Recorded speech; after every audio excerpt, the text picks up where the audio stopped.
नमस्कार दोस्तों, कैसे हो आप सभी।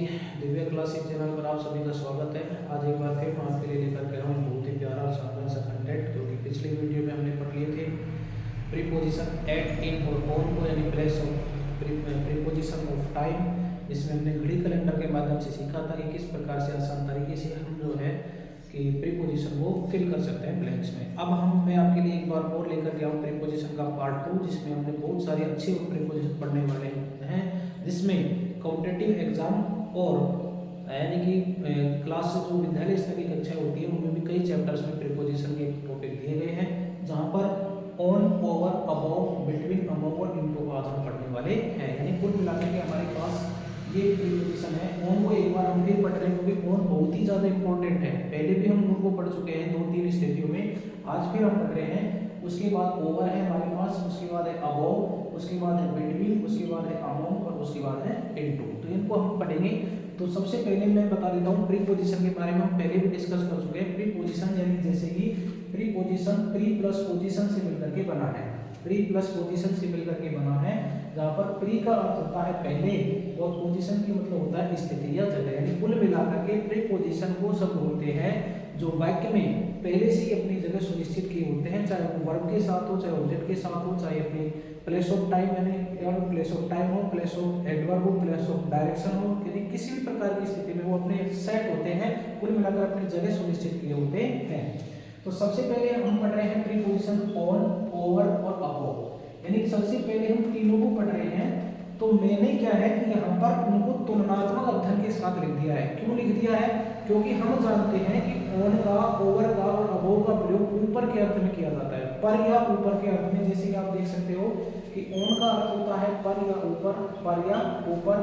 अबव का अर्थ होता है पर या ऊपर, और ओवर का अर्थ भी होता है पर या ऊपर। यानी ओवर और अबव का अर्थ भी पर या ऊपर होता है, लेकिन थोड़ी थोड़ी भिन्नताएं हैं, थोड़ी थोड़ी असमानताएं हैं, थोड़ी थोड़ी अलग इनके अंदर अंतराल है। उनसे हम समझ सकते हैं कि किस प्रकार से हम कि ऑन, ओवर और अबव को पढ़ेंगे। तो सबसे पहले मैं लिख रहा हूँ, आपके पास यहाँ पर लिखा हुआ है, पहले से ही यहाँ पर डिफाइन कर रहा हूँ कि ओवर का प्रयोग कौन सी स्थिति के अंदर। सेंटेंस में जब ब्लैंक्स के अंतर्गत दिया गया है, ब्लैंक्स के अंतर्गत जब पूछा गया है कि कोष्टक में जो प्रीपोजिशन दिए गए, प्रीपोजिशन को देखने के लिए सबसे पहले हम प्रीपोजिशन देख रहे हैं ऑन। किसका देख रहे हैं? ऑन का। तो ऑन में लिखा है कि जब व्यक्ति वस्तु की स्थिति, ऑन का मतलब है जब व्यक्ति वस्तु की स्थिति ऊपर होने का भाव हो, ऊपर होने का, व्यक्ति वस्तु की स्थिति में ऊपर होने का भाव हो, पर या ऊपर का, लेकिन सतह स्पर्श हो, सतह स्पर्श हो। जैसे कि मैं कह देता हूँ कि पेन मेरे हाथ के ऊपर है, तो pen is on over on my hand, pen is on my hand. तो जैसे पेन मेरे हाथ के ऊपर, तो पेन की सतह स्पर्श है, पेन की सतह मेरे हाथ की सतह से स्पर्श है। तो समझना ऑन का प्रयोग हम पहले भी इसीलिए हम पढ़ चुके हैं, जब मैंने एट इन का पढ़ा था या प्लेस ऑफ प्रीपोजिशन पढ़ाया था, उसके अंतर्गत कि जब ऑन का प्रयोग हम उस स्थिति में करेंगे जब उसकी सतह स्पर्श होती है। वक्त का भाव पता होना चाहिए। जैसे एग्जाम्पल लिखा है the book is on the sofa, the book is on the sofa, यानी बुक यानी पुस्तक, पुस्तक किस पर है? सोफे पर है। तो पुस्तक सोफे पर रखी हुई है, उनकी सतह स्पर्श है, यानी कि वो यदि एक प्रकार से रखी हुई। तो हमने कौन सा प्रीपोजिशन यूज किया है यहाँ पर? प्रीपोजिशन कौन सा यूज किया है? प्रीपोजिशन ऑन यूज किया है। तो आप बिल्कुल एक प्रकार से यानी कि जो स्थिति है उस स्थिति को समझने की कोशिश कीजिए कि जब सतह वस्तु की स्थिति, व्यक्ति वस्तु की स्थिति जब पूरी तरीके से स्पष्ट यानी कि स्पर्श अवस्था में होगी, तो हम प्रीपोजिशन ऑन का प्रयोग करेंगे। प्रीपोजिशन ऑन के प्रयोग के बाद उसी तरीके से हमारे पास दूसरा प्रीपोजिशन आता है, जिसका अर्थ है ऊपर। इसका अर्थ क्या है? ऊपर है। ऊपर, पर या ऊपर, पर या ऊपर। यहाँ क्या कह रहा है? इसकी डिफाइनेशन क्या कह रही है कि जब व्यक्ति वस्तु की स्थिति में ऊपर होने का भाव हो, यानी सेम है, जब ऑन में भी है और ओवर में भी है। जब व्यक्ति वस्तु की स्थिति ऊपर होने का भाव हो, जब व्यक्ति वस्तु की स्थिति ऊपर होने का भाव हो। लेकिन डिफरेंस क्या हुआ? फिर पता कैसे चलेगा? तो पता ऐसे चलेगा कि तथा सतह स्पर्श ना हो, सतह स्पर्श ना हो, हाईलाइट कर देना, सतह स्पर्श ना हो, सतह स्पर्श ना हो, तब किसका प्रयोग किया जाएगा? ओवर का प्रयोग किया जाएगा। ऑन में हमने क्या पढ़ा था? व्यक्ति वस्तु की स्थिति में ऊपर होने का भाव हो और सतह स्पर्श हो, सतह स्पर्श हो, सतह स्पर्श होगा तो प्रीपोजिशन ऑन का प्रयोग करेंगे और यहाँ पर ओवर का प्रयोग करेंगे जब सतह स्पर्श ना होगा। जैसे एग्जांपल है the kite was over overhead, over overhead, ये ओवर का अर्थ ऊपर है, प्रीपोजिशन है, ये ओवरहेड ओवर प्रोनाउन है और ये हेड हमारा दिया हमारे सिर के ऊपर। जैसे ना the kite was over overhead, पतंग हमारे सर के ऊपर है, तो सर के ऊपर रखी हुई नहीं है, पतंग हमारे सर के ऊपर यानी कि हमारी स्पर्श अवस्था में नहीं है, स्पर्श अवस्था में नहीं है। लेकिन इस सेंटेंस को हम अबोव में भी लिखेंगे, इसमें लिखेंगे अबोव में भी। अगर पतंग रखी हुई है अबोव ओवरहेड, अबोव ओवरहेड यानी रखी हुई है, अगर स्थिर अवस्था में है, स्थिर अवस्था में है, स्थिर अवस्था में रखी हुई है, स्थिर अवस्था में रखी हुई है। ध्यान देने की बात है, लिखा हुआ है मैंने, आप कंफ्यूज नहीं होंगे कि जब पतंग स्थिर अवस्था में रखी हुई है किसी जगह, जब वो हमारे सिर के ऊपर है तो प्रीपोजिशन ओवर का प्रयोग होगा। लेकिन ध्यान रखना जब पतंग उड़ रही है, ऊपर उड़ रही है, आसमान में उड़ रही है, इधर उधर गतिशील क्रिया में है, तो प्रीपोजिशन ना ऑन होगा ना ओवर होगा, वहां पर प्रीपोजिशन ओवर होगा। तो हम आगे देखेंगे, उसमें मैंने यहाँ पर लिख दिया है, इसको थोड़ा सा बोल्ड कर लेना कि जब the kite was over overhead, तो यहाँ पर पतंग रखी हुई अवस्था में है तो ओवर का प्रयोग है। लेकिन जब पतंग उड़ाने की, यानी मैं लिखता हूँ यहाँ पर the kite was flying, the kite is flying, the kite is flying, पतंग उड़ रही है, ओवर ओवरहेड तो उड़ रही है का मतलब क्रिया गतिशील अवस्था में है, तो वहां पर ओवर का प्रयोग न होकर के क्या होगा, अबोव का प्रयोग होगा। लेकिन मैंने लिखा है केवल the kite was over overhead यानी स्थिर अवस्था में, रखी हुई अवस्था में है, हमारे सर के ऊपर किसी जगह पर रखी हुई अवस्था में है, तो प्रयोग ओवर का होगा। दूसरा the fan is over the head, the fan is over the head, पंखा सिर के ऊपर होता है, पंखा सिर के ऊपर होता है, सीलिंग फैन सिर के ऊपर होता है, यानी कि स्पर्श अवस्था में नहीं है, तो यहाँ पर प्रीपोजिशन किसका प्रयोग होगा, ओवर का प्रयोग होगा।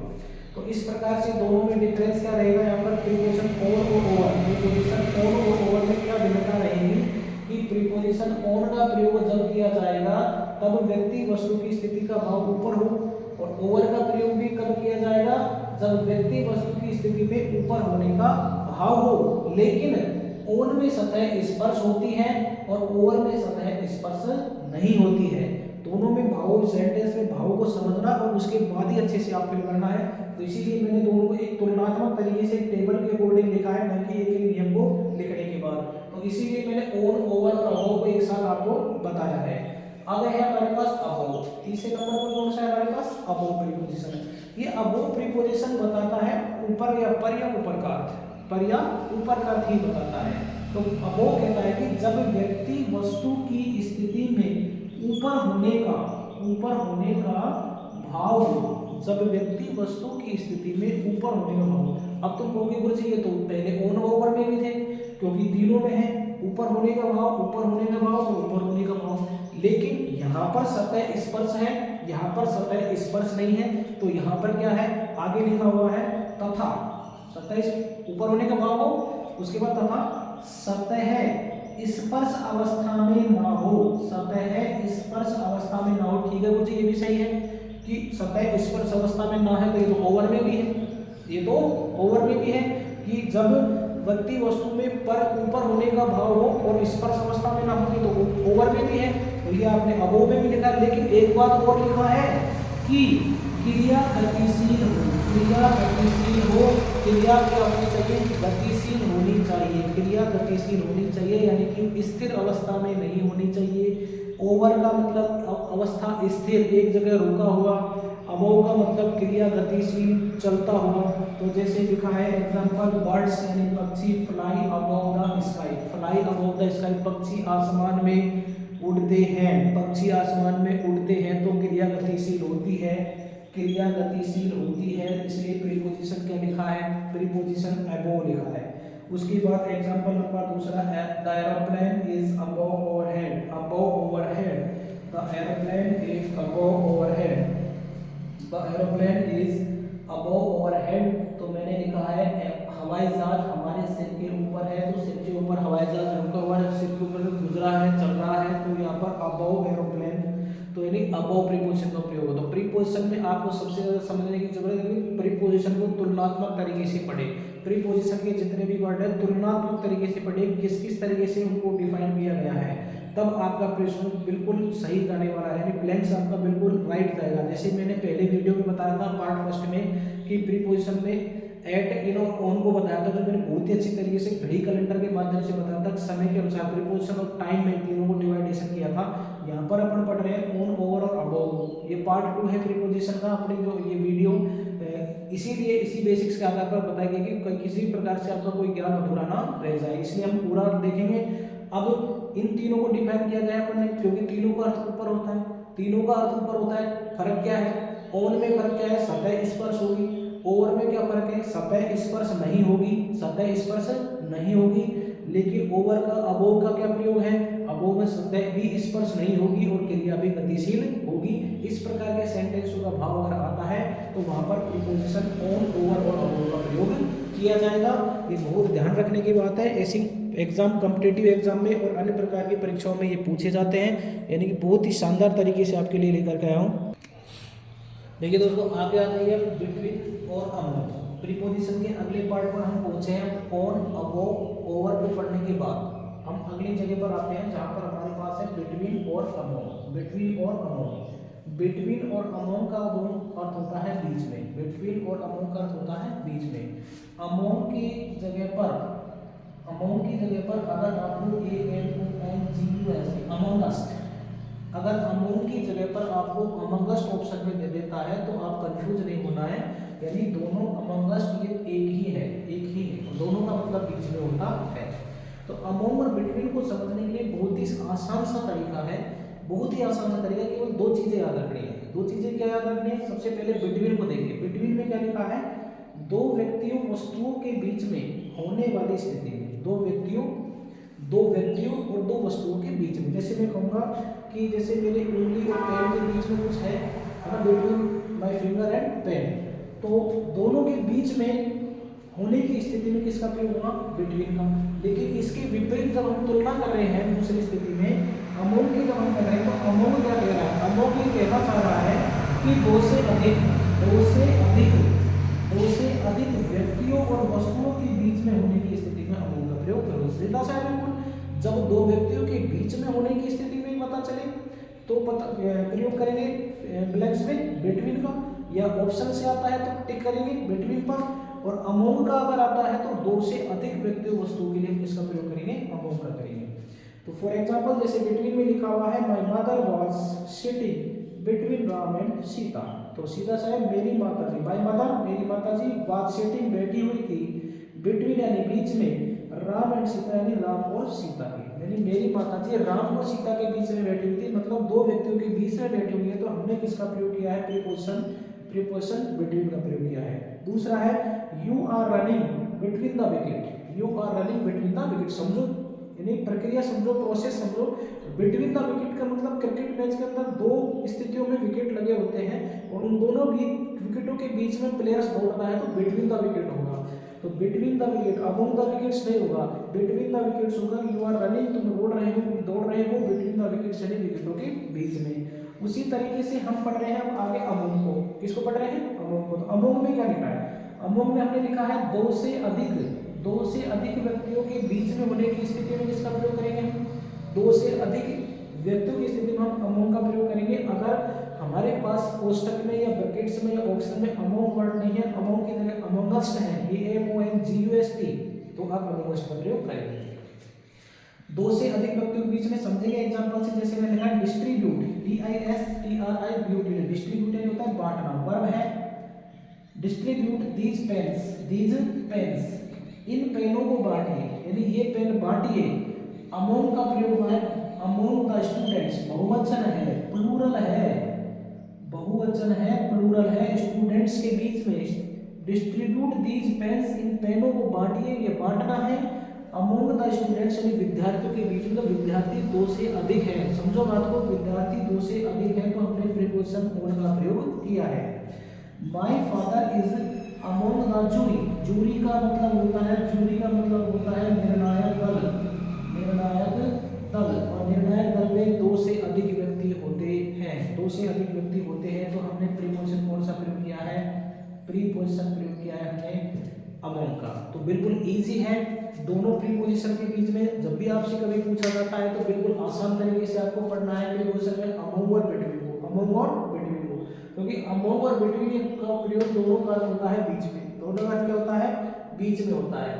अब बीच में प्रयोग किया जाता है तो अमोंग और बिटवीन को कैसे क्वालिफाई करेंगे, हम किस प्रकार से समझेंगे कि हमारा वाक्य बिटवीन आना चाहिए या अमोंग आना चाहिए। तो हमने अभी पढ़ा है कि दो व्यक्तियों के बीच में होने की या दो वस्तुओं के बीच में होने की स्थिति जब आएगी तो बिटवीन का प्रयोग होगा, और दो से अधिक व्यक्तियों और दो से अधिक वस्तुओं के बीच में होने की स्थिति आएगी तो अमोंग का प्रयोग होगा। फॉर एग्जांपल हमने देखे हैं, तो इसी तरीके से दो व्यक्तियों के बीच में है बिटवीन, दो से अधिक के हैं, प्लूरल है, प्लूरल आ रहा है, दो से अधिक के हैं तो किसका प्रयोग होगा, बहुवचन में किसका प्रयोग होगा, अमोंग का। एक चीज ध्यान रखना, अमोंग के स्थान पर ऑप्शन या आपको क्रमांकन में कहीं भी आपको अमोंगस्ट वर्ड दे देता है, अमोंगस्ट वर्ड दे देता है तो आपको कंफ्यूज नहीं होना है।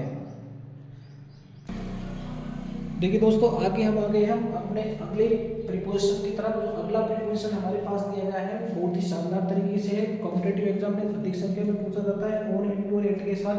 क्योंकि हम अगला जो प्रीपोजिशन पढ़ रहे हैं उसका नाम है इनटू। क्या नाम है, इनटू। इनटू बहुत ही ज़्यादा प्रोटेक्शन के साथ लिखी गई चीज़ें हैं जिनको बड़े ध्यान से देखेंगे, क्योंकि इनटू वर्ड जो है, इनटू का प्रयोग अंदर की ओर गति करने के लिए किया जाता है। अंदर की ओर गति करना, जब वाक्य में अंदर की तरफ गति होने का भाव होता है तो रिक्त स्थान में यानी फिल इन द ब्लैंक्स में हम इनटू प्रीपोजिशन का प्रयोग करते हैं। जैसे मैंने लिखा हुआ है यहाँ पर रूल्स डबल एरो के निशान के साथ लिखा हुआ है, यदि वाक्य में आपको समझने के लिए उस लैंग्वेज को लिखी गई है, यानी कि एक शॉर्ट फॉर्म के तरीके से लिखी जाए, एक आपको ओरल तरीके से बताया जाए, एक रिटर्न करके आपको अगर बताया जाए तो मुझे लगता है कि वो आपको ज़्यादा समय तक याद रहेगी और बहुत लॉन्ग टाइम आपके माइंड में सेट होने वाली चीज़ें हैं। और मैं इसी प्रकार से आपके सामने ऐसे और भी अधिक चीज़ें मैंने जितने भी वीडियो बताए हैं वो पूरे रिटर्न तरीके से और आप लोगों के साथ लिख करके एक एग्जाम्पल में तरीके से समझाया है। और उम्मीद है कि उन वीडियोज़ को देख करके आप बहुत ज़्यादा अच्छा अपने पढ़ाई के में बहुत फ़ायदा उठाने वाले हो। मैं भी आपके सभी के उज्जवल भविष्य की कामना करता हूँ, आप अपने जीवन में बहुत सक्सेस हो। और आप लोगों के लिए ही मैं इतनी सारी चीज़ें बहुत अच्छे बेसिक्स तरीके से, बेसिक से नेक्स्ट लेवल तक मेरा उद्देश्य, मेरा ध्येय है कि बेसिक से नेक्स्ट लेवल तक, यानी कि दिव्य क्लासेस का ये जो चैनल है, ये जो माध्यम है, ये जो हमारा कोचिंग ऑफलाइन और ऑनलाइन दोनों चलता है।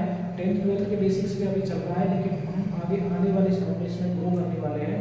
तो आप लोगों का सपोर्ट रहा, यूट्यूब फैमिली हमारे अगर साथ रही, उन्होंने हमें कोऑपरेट किया तो हम जल्दी बहुत ज़्यादा आगे तक जाएंगे और आगे से आगे आपको बहुत ज़्यादा एक्स्ट्रा वर्जन नॉलेज के साथ आपको प्रिपेयर रखेंगे।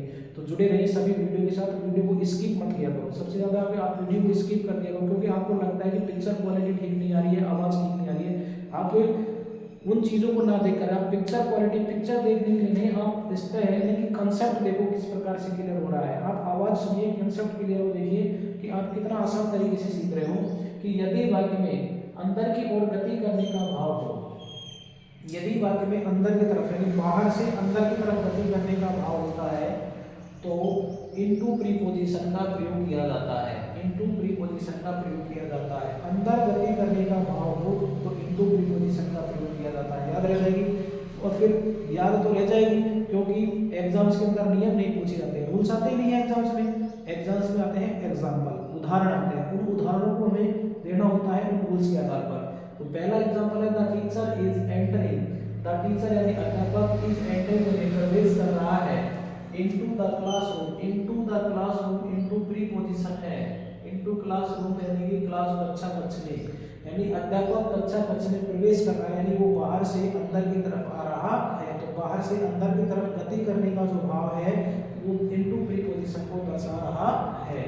एग्जाम्पल नंबर 2 है कि दे were jumping, they means way were jumping यानी कूद रहे थे, दे वर जंपिंग वे कूद रहे थे into the swimming pool, into the swimming pool, swimming pool तरण ताल, स्विमिंग पूल को हिंदी में तरण ताल बोलते हैं, क्या बोलते हैं, तरण ताल। They were jumping into the swimming pool, तो स्विमिंग पूल में कूदना यानी बाहर से अंदर की तरफ जाने, पानी में अंदर की तरफ यानी कि वो गति करेगा, तो वहां पर प्रीपोजिशन अपन इनटू का प्रयोग कर रहे हैं। My mother was going into the kitchen, my mother मेरी माताजी वाज गोइंग यानी जा रही थी, द किचन यानी रसोई घर में, तो माताजी रसोई घर में जा रही थी तो बाहर से अंदर की तरफ जा रही थी, तो हम क्या लिखे इनटू प्रीपोजिशन लिखे हैं। एग्जांपल नंबर 4 है he throws a stone, he means वह थ्रोज यानी फेंकता है, स्टोन यानी पत्थर, ही थ्रोज ए स्टोन में पत्थर फेंकता है, वो पत्थर जब पानी में फेंकेगा, पत्थर जब पानी में फेंकेगा तो पत्थर अंदर की तरफ गति करेगा, पत्थर कहाँ पर गति करेगा, अंदर, पत्थर कहाँ पर गति करेगा, अंदर की तरफ गति करेगा, तो अंदर की तरफ गति करने के लिए हमने प्रीपोजिशन किसका प्रयोग किया है, इनटू प्रीपोजिशन का प्रयोग किया है। ध्यान रखना बेटो कि इनटू प्रीपोजिशन का प्रयोग किसके लिए किया जाता है, इनटू प्रीपोजिशन को अंदर की तरफ गति करने। आप बेसिक से चीजों को याद रखो, केवल इसे मूल्यों में पता होना चाहिए, जैसे at, in, on, place of, preposition of time होता है, यानी कि ऑन, इन, ऑन का प्रयोग और भी कई जगह स्थितियों में किया जाता है, एट का प्रयोग स्थानों के लिए भी किया जाता है, छोटे स्थानों के लिए भी किया जाता है। फिर क्वालिफिकेशन इन डिफरेंट टाइप से बांट दो उनको, जैसे अपन ने ऑन, ओवर, अबोव पढ़ा तो पर या ऊपर के लिए तो यानी स्पर्श अवस्था, निस्पर्श नहीं अवस्था और गतिशील अवस्था, अमोव और बिटवीन को पढ़ा तो दो से अधिक, दो या दो से अधिक के लिए, इनटू पढ़ रहे हैं तो इनटू में अपन पढ़ रहे हैं अंदर की ओर। अब अपन जब पढ़ेंगे अगला जो हमारा प्रीपोजिशन है वो है अक्रॉस, अपना प्रीपोजिशन क्या है, अक्रॉस, अक्रॉस मतलब है उस पार। अब उस पार में आप देखो एक स्थान से दूसरे स्थान, एक छोर से दूसरे छोर, एक किनारे से दूसरे किनारे तक, तो वो अक्रॉस का प्रयोग। देखिए दोस्तों आगे हमारे पास अगला जो प्रीपोजिशन आया है, अगला प्रीपोजिशन के रूप में हमारे पास है अक्रॉस, क्योंकि हमने on, over, above, between, amongst, into और इसके बाद हम पढ़ रहे हैं हम अक्रॉस। अक्रॉस का मतलब होता है उस पार, अक्रॉस का मतलब क्या होता है उस पार। आप उस पार की स्थिति को समझो, उस पार का मतलब एक स्थान से दूसरे स्थान तक, यानी एक स्थान से दूसरे स्थान तक, एक किनारे से दूसरे किनारे तक, यानी कि एक एट द बैंकॉक यानी एक किनारे से दूसरे किनारे तक, एक सिरे या एक छोर से दूसरे छोर या दूसरे सिरे किनारे, सिरे तक, दूसरे सिरे या दूसरे छोर तक, एक सिरे या एक सिरे छोर से दूसरे सिरे छोर तक, यानी एक सिरे से दूसरे सिरे तक, एक छोर से दूसरे छोर तक, एक किनारे से दूसरे किनारे तक, एक स्थान से दूसरे स्थान तक। तो एक यानी कि केवल यहाँ से वहां तक देखना वो अक्रॉस के अंतर्गत आता है। जैसे फॉर एग्जांपल मैंने लिखा the horse was running, the horse means घोड़ा, वाज रनिंग यानी दौड़ रहा था, अक्रॉस द फील्ड, फील्ड का मतलब खेत या क्षेत्र, खेत या क्षेत्र, अक्रॉस द फील्ड या क्षेत्र यानी प्रीपोजिशन का प्रयोग हुआ है अक्रॉस, यानी कि घोड़ा खेत के उस पार दौड़ रहा था यानी क्षेत्र के उस पार दौड़ रहा था, तो उस पार के लिए हमने प्रीपोजिशन किया है अक्रॉस का। अगला हमारे पास they were playing a volleyball match, they were playing a volleyball match across the river, across the river, तो they means way were playing खेल रहे थे a volleyball match यानी एक वॉलीबॉल मैच, कहाँ खेल रहे थे, across the river नदी के उस पार, नदी के उस पार, तो दूसरे सिरे तक, दूसरे छोर के लिए लिखा है across प्रीपोजिशन, प्रीपोजिशन हमारे पास across आया कि नदी के उस पार वॉलीबॉल मैच खेल रहे थे।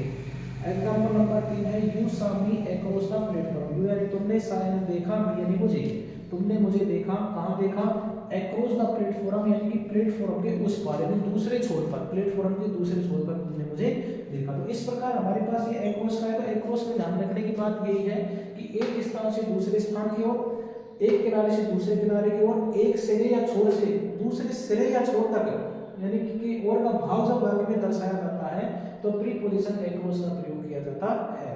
तो वीडियो को ज़्यादा से ज़्यादा देखें और चैनल को सब्सक्राइब करना ना भूलें। सबसे पहले तो मैं यही कहना चाहूँगा आपसे, और